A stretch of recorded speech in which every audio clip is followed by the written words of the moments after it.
Sabi dito sa packaging, apply liberally on your face and neck, reapply every 2 hours. Pero honestly, hindi ko siya ina-apply every 2 hours.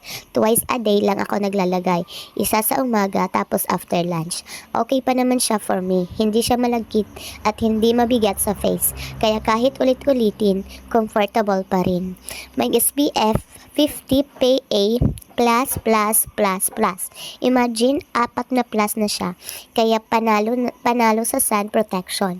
Sheer coverage lang din, kaya no heavy makeup feel.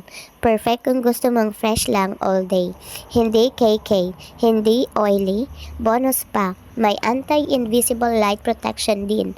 So kahit exposed ka sa screen ng cellphone o laptop, may extra shield pa rin ang skin mo.